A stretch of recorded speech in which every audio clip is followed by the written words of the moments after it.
Yung architectural niya, no? Grabe, sir, ano? Ang po yung pag-akyat sa main stair. Grand staircase, ano? So, may louver, tapos may kapis window. Opo. Naging opisina ni Dito General Emilio Aguinaldo. Dito nag-ano si, ano? Laki nito.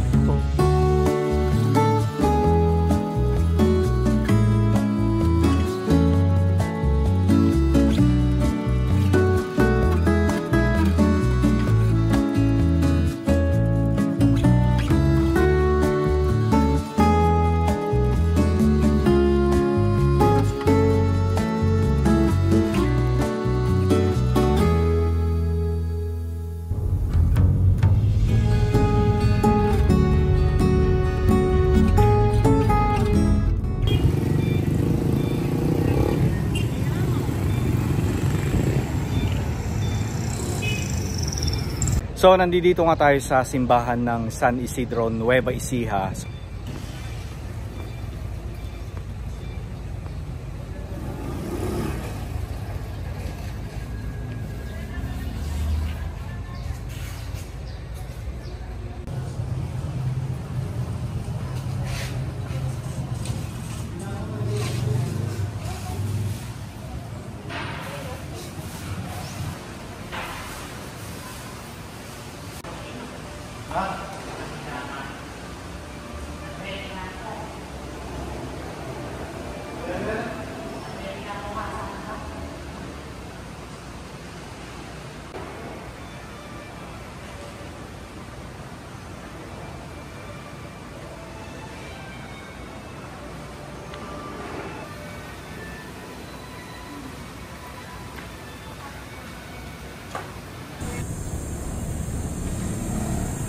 Grabe, napaka ganda ng bahay na ito, mga kaitsibero, kasi kita nyo yung mga design, no? Ayan. So, bago lang yung mga historical marker na yan. Dito lang tayo. Grabe ito.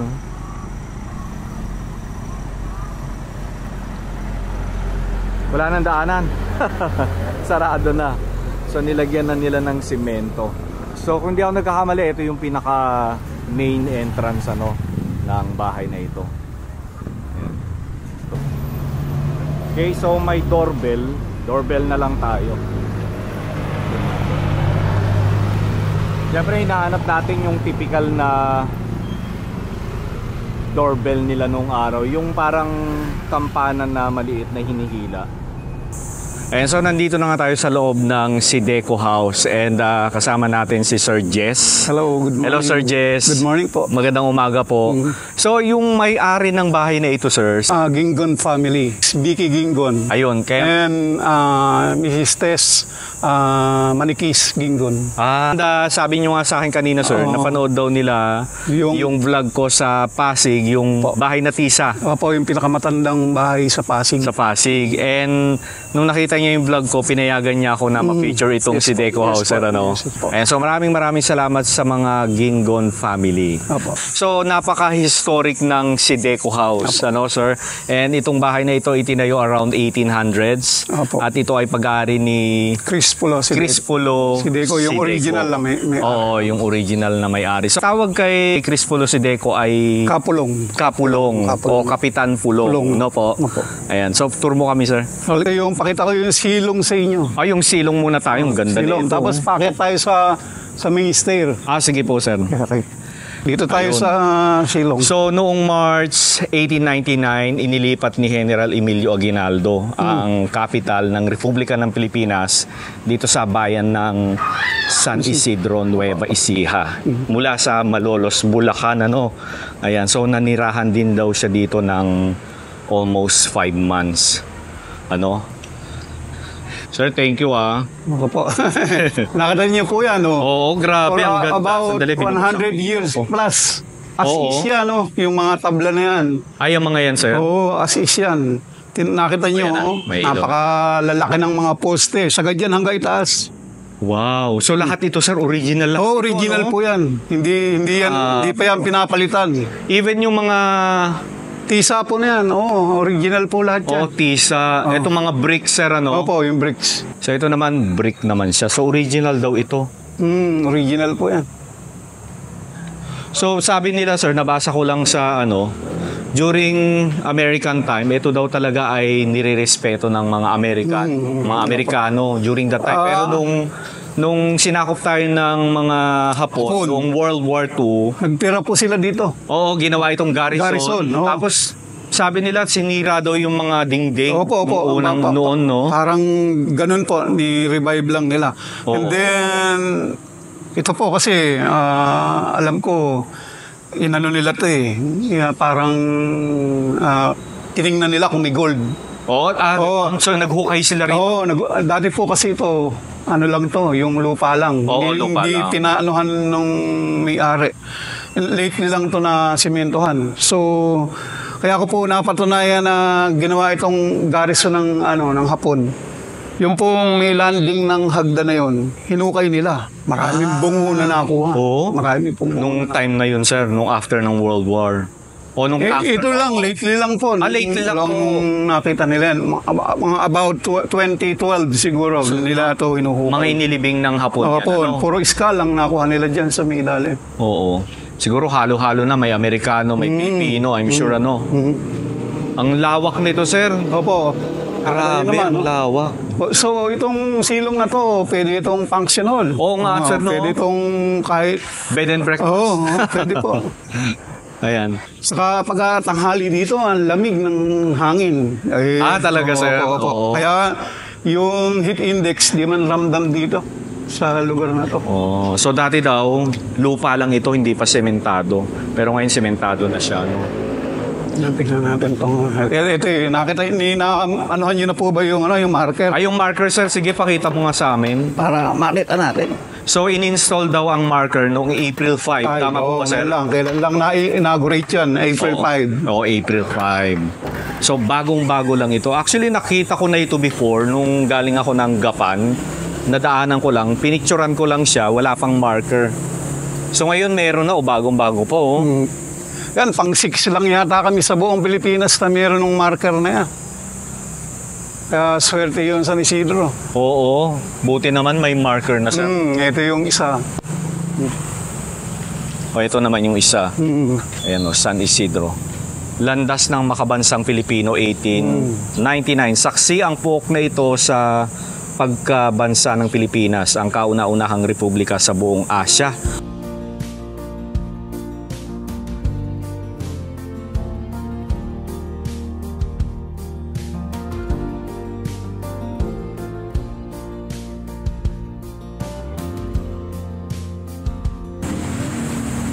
Nakakita nyo naman po yung architectural niyan. Grabe, sir, ano? Oo. Ang galing ng Nakakita nyo po yung kisame niya sa labas ni ventilation. Oo. Ano po yan? Kaya yung loob nung kisame malamig. Dahil dyan sa gilid na yan. Oo. Hangin dun sa wall, akit sa taas. Yan, ano niya, pumapasok sa loob ng hangin. Ang galing ng pagkakagawa. Very napaka-intricate ng design, ano? Even yung ano nila, oh. Ventanilla, oh. Saka yung mga bintana ko dyan, sir, yung harap, triple. Wow. Tatlong patong na bintana. Ah, ganun po. May salamin pa. May louver. May louver. Tapos may glass. Opo. Tapos may kapis. May kapis pa. May kapis pa. Oo nga, no? Akit ba tayo dun, sir? Opo. Yan, akit pala tayo. Ituturo ko kayo. Ano nang may-ari yan, bilin. Bilin po ni Madam. Ni Ma'am Na-tour Vicky. tayo, no? Di ba? Swerte-swerte talaga natin, ano? Ayun, maraming salamat po. Ito po yung Mga may-ari. pag-akyat sa Mister. Grand staircase, ano? Wow. Ito talaga, sir, pampagpag ng Opo, ano po yan. Kasama, andyan na po yan. Hindi yan, Wow. nilagay Naman, oh. Ano na po yun dyan. Bakal, oh. Tapos Opo. ito kahoy. May frame na kahoy. Look at this, sir. Nakita niyo naman yung kung talagang antique na, yung mga antique na gawa. Wala siyang yung welding. Ay, oo nga. Naka-clip. Oo nga, no? Naka-clip lang. lang. Opo. Wow. Grabe, napaka ganda. Di ba? Opo. Pero yung mga ganitong bakal, sir, mahal na to. Opo. Opo. Kasi opo. antique na to di ba? Opo. 100 years. Opo. Yung mga ano. Mga diklip lang po yan. Yan yung mga gawa ng araw. Pero itong marble, sir, na flooring, original pa kaya ito? Palagay ko po, sir, hindi ko lang po alam. Naabutan ko na. Ganyan na. Ganyan na yan. Oo. Ganyan na yan. Galing. Pero yung ating hagdan. O medyo madilim, buti may ilaw tayo. Pero may ilaw naman sa taas. May ilaw po.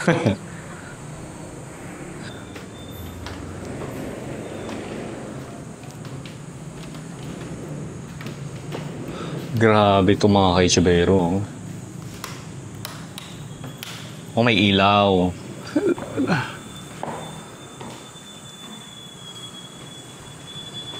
Wow. Grabe. Wala akong masabi. Ang ganda, ang taas ng ceiling, So, kita nyo yung bintana, May louver.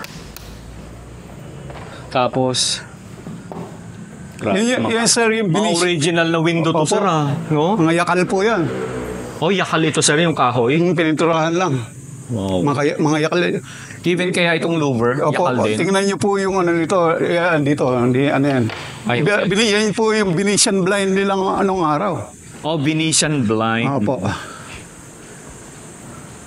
Dito tayo. Lawak pa. Yan po. Yan. Oo.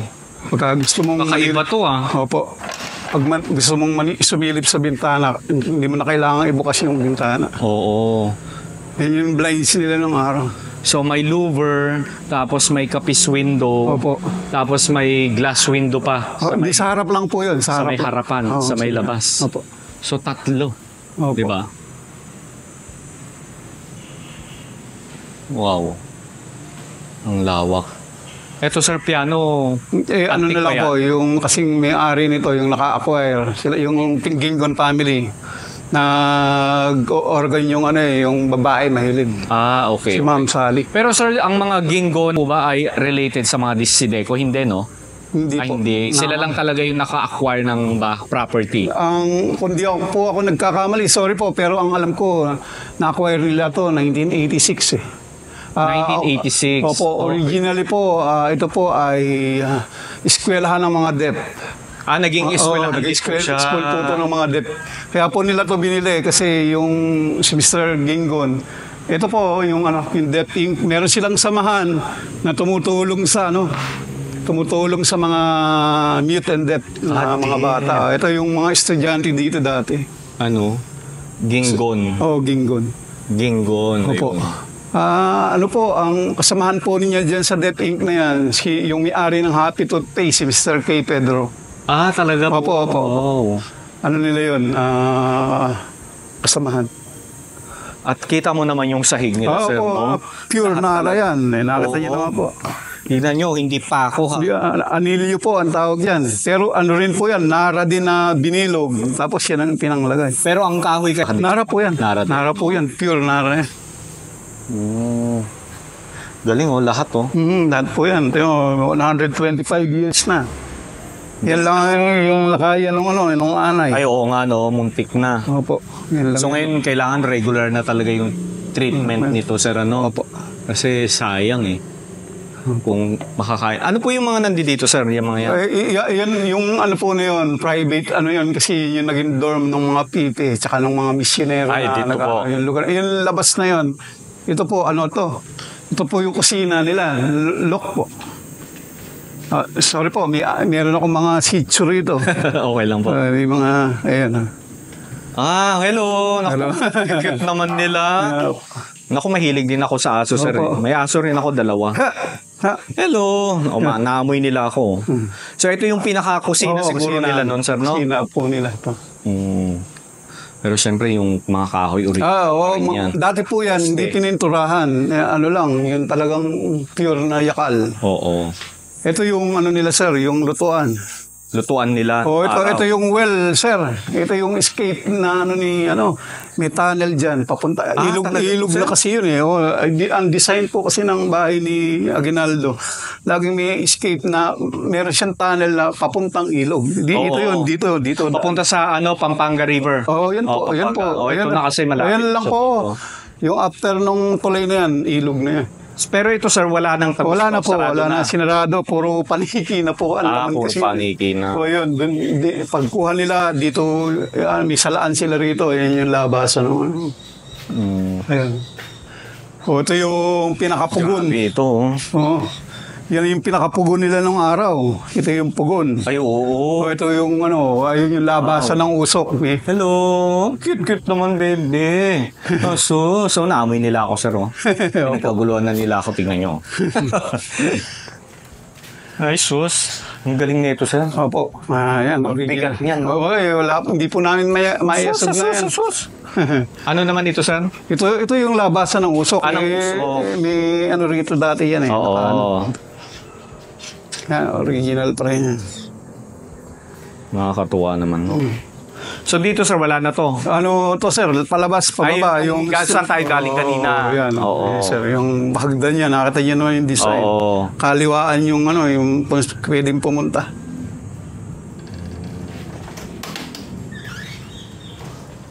Dito po tayo, yung naging office ni Aguinaldo Emilio. Yun, yung harap na yun. Tinuturo ko sa inyo. Opisina daw ni General. Munti ko pa maapakan. Susunod yan, isarado po natin. Susunod. Grabe, no? Ang lawak. Opo. Ang daming paniki, sir. Opo. Yan yung kasama ko dito. Yan yung mga bantay ko. Ayan, Hindi ba sila... pagka po pinaano ko yan, yung mga halaman ko po, nasisira. Kasi yung pupo nila. Oo, pero yun, fertilizer. Sa halaman, Sir, ano po yun, sir? Yan po yung balon. Yun yung tagus na yun? Opo, yung balon, yan po yung connected dun sa yung angatan ng... May puli kasi dun dati. Okay. Tagus siya doon. Opo. Puntahan natin yung naging opisina ni dito General Emilio. Dito nag-ano si laki nito. Ayun po yung niya, yung kanyang picture. Yan si General Emilio Aguinaldo. Ayan. Kung di ako nagkakamali, itong picture niya na ito, retired na siya. Retired na nga po siya. Opo. Retired na siya. Tapos ito po yan, kaibigan yun po ni Mr. Gingo niyan. Kasamahan niyan sa dating. Incheck. Incheck. Imagine niyo po, ito, isang bahay na to. Yung luwang na to. Ang lawak. Opo. Siyempre, nandito rin si Rizal, si Bonifacio, si Rizal. Nakita niyo po yung mga Jose Rizal. Yung mga kwartong walang laman. Mga wala na laman. Actually, Nung na-acquire kaya nila ito, may laman pa? Wala na talaga sa 1986, wala na po. Wala na. Kasi yung mga unang marami kong nakakausap dyan ng mga relatives nung naibenta. Naibenta nila sa museum. Okay. Pwede nga may mga tagusan lang. Ito po, yung... Teka, sa kabila yata. Saan yan papunta, sir? Wait lang po, hindi na ko dadaan. Pwede ba pinakita sa atin lahat? Grabe itong window. Di ba? Tapos may kapis window pa, Wow. Saan naman itong papunta, sir? Palabas lang din po dyan. Okay. Servants quarter po ito noon. Ano po, sir? Ito yung ng katulong nila. Yung kwarto. Servant quarter. Nakita niyo po, may isa pang pinto doon. Di po ba sala yan? Sala. Kapag ayaw makita ng amo yung dito dumadaan, yung katulong. May sarili silang daanan. Hindi sila pwedeng dumaan sa may pinakasala. Sa sala mayor na tinatawag. Ganun naman talaga sir eh. Opo, yung mga aristokrat. Kaya nga nagkaroon tayo ng ng ugali na kapag for example may nag-uusap diyan na dalawa, alam mo yung yumuyuko tayo sir, di ba? Doon galing yun eh. Ano po yun? Sign of respect. Oo, sign of respect. So ganun din sa bahay, hindi pwedeng dadaan ka lang kung sakaling may mga bisita or may mga may sariling lagusan sa mga bahay. Daanan ng mga mga maids, no? Opo. Oh, yun po. Yun po, sa may-ari yun. Hindi ko inaano yung lugar na yun. Yun yung kwarto na yun, yun yung kwarto ni Mr. Gingon. Private yun. Oo, private na. So, anong dito, sir? May idea po ba kayo kung ano yung balak na gawin dito ng may-ari? Sa pagkakaalam ko po is ang counterpart na namin dito kapag na-public po ito, kasi nga nalagyan na ng marker, parang pumpayag yung may-ari, nagawing tourist spot po. Oo, okay. Ang counterpart namin is yung LGU, yung munisipyo. Alam ko po, may balak si Mayor Ante na renovate gayahin yung original na itsura niya. Oo po. And then i-research nila kung ano yung mga laman nito. Tapos hahanapin nila. Oo. Hahanapin nila yun, bibilin ulit. Oo, kailangan i-match mo kung kailan itinayo yung bahay. Di ba, sir, Hindi pwedeng maglagay ka ng mga modern na mga kagamitan. Opo. Hindi na bagay. Hindi po bagay. Usually, ganun naman, sir, Sa mga museum, pinupuno lang nila yung bahay. Pero, syempre, yung mga gamit, hindi na po naayon sa kung anong taon. Iangkop doon sa kung anong panahon, kung ano yung mga style nun. Oo. Ganun po. Ganun. Kasi maguguluhan na ako kung ako mabibisita. Parang hindi ko na alam ano yan. Opo. Di ba, sir? Opo. So yun lang, sir, yung tour natin, Opo. Ganun lang kabilis, di ba? Bilis. Alam niyo po ba, hindi na ako pinagtrabaho ng mga Gingon family. Gingon family, hindi na kayo pinagtrabaho? Hindi na ako pinagtrabaho. Pinag-aaral nila yung mga anak ko. Talaga po, sir? Ganun sila. Ganun sila kabait. Wow. Opo, yun Basta ikaw, sir, nandito ka, magbantayan mo itong bahay. Bantay, linis. Saan ka natutulog, sir? Yes, sir. Yung kwarto hindi natin pinasok. Yung dating dorm ng mga Okay. Family, meron akong 3 kids. Tsaka yung misis ko is teacher ng DET. SPED teacher. Talagang galing. Mababait pala talaga ang Gingon, sir. Opo, ganun po. Ganun po sila. Basta, dito ka. Alagaan mo. Balik naman, pag wala na akong trabaho, papaampun din ako sa mga Gingon. Actually po, magkasama kami ni Mr. Gingon, ni Sir Leo sa Top Avenue, sa Nakpili Street, tabi ng Philippine Women's. May mataas kaming building doon. Administrator kami ng nung nag-pandemic, bago namatay si Mr. Gingon, pinatawag niya ako. Tsaka si Ma'am Vicky, na sinasabi niya na ako na lang dalhin dito, nag-pandemic. Tama nun, pinauwi na ako dito. Yun na yung. Pero dito talaga ako sa San Isidro. Sa San Isidro talaga si Mr. Gingon, taga dito rin. Magkabaryo kami yan, Kalaba. Opo. So si Mr. Gingon, yung senior, yun po yung wala na? Wala na po. Namatay si Sir Gingon is April. Di po ba March yung lockdown? Oo. April. Na po, alam ko, 92 years old na siya. Talaga, umabot siya ng 92. Wow. Nakakabilib yung mga tao umabot. Mga American citizen. Sir, lang muna. Dili ng may-ari pinaglalag, kayo. Maglalagin muna tayo. Sige. So bago tayo, dapat pagpasok natin maglalagin. Pero dahil nawala na sa isip namin ni si Sir. Nawala na sa isip namin ni Sir. Ngayon na lang kami maglalagin. Opo. Okay, pababa na tayo. Patayin na ni Sir yung mga ilaw. So, as of now, Sir Jess, ito ay hindi pa pwedeng puntahan ng mga, hindi pa siya open for public. As of now. Magpapaalam sila, magpapa-schedule sila. Ganun po. Para pa-research nila. Oo. Dati po, ang sabi ng region ng historical is isasama to sa package para maging tourist spot. Magandang idea yun, sir. So, mula dun sa may taas, meron siyang tagos dito sa baba, sir. Tapos mula dito sa baba, dito na ba palabas? Ah. Oh. Galing. May secret tunnel, ano? Opo, tapos yung kisame niyan, sir, ano nga pala? Oo. Yun yung pinagtataguan, mahigit, di ba, laging hinahabol si Aguinaldo. Oo. Yung atik niya, may kama dati, doon nagtatago si Aguinaldo. Ah, talaga, sir? Tinakita niya yung bubong, pag Oo. maluwag sa loob. Pero siyempre wala na ngayon yung Wala na po, ano. Pabayaan. Oo. Pabayaan.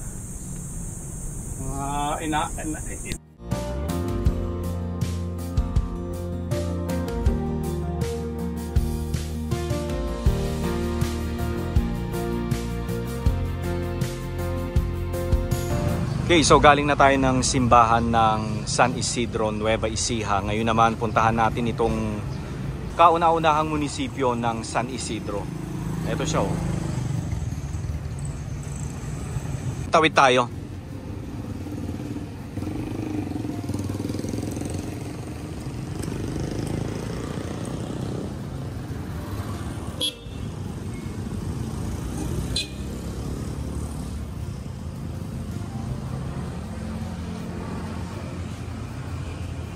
Actually, nadaanan ko na ito kanina. Napatitig talaga ako. Sabi ko, may kakaiba dito sa structure na ito. So, isa nga itong heritage. Ano? Ayan. So, meron siyang historical marker, mga kaitsubero. Diba? Halika, pasok tayo sa loob.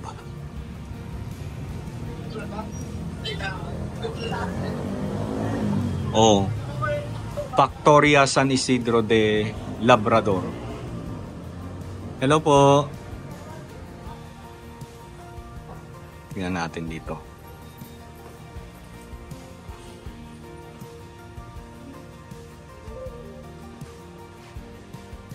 Wow. Eto sir, original to, no? Ay, hindi na to original. Yung alin, sir? Yung mga tingin. Lahat itong mga ito, mga bago na raw ito. Pero ang pinaka-original, yan o. Ito. Ah, ito? Oo, yan, lahat na yan. Ito na. Kasi ito, dagdag na ba ito, sir? O, dagdag na. Structure sa taas. Wow. Grabe yun. Yan. Galing, ni-restore lang nila. Pre-reserve nila yung structure. Tapos dito, Post office yan. ito post office. Ending na yung original yan. So ngayon, ito ay nagsisilbing municipal hall pa rin hanggang ngayon. Hindi na sila nagtayo ng bago. Kasi di ba Tatayo. magtatayo ngayon ng bago. Doon. Tapos gagawin itong museum. Museum na lang. Okay. Ganda. Kasi matraffic. Masyadong walang mapaspak. Ay, oo. Pa yan. Pero tinakpan na lang nila siyempre. Dahil, nga, may tubig pa. Pero hindi na to ginagamit, sir, no? Wow. So kasama natin si Sir Baliarta, kaya lang ayaw niya magpakita sa video natin. Wag na lang daw natin siyang i-video, no? Ayan. Ayan. So maraming salamat kay Sir Solito Baliarta na nag-organize ng pagbisita natin sa Sideco House. Ayan. Sir, maraming salamat, sir. Oh. Mahusay na mayor yan. Oo. Maximo M. Lorenzo. Siya daw yung pinakamatagal na naging mayor dito sa San Isidro. Ayan.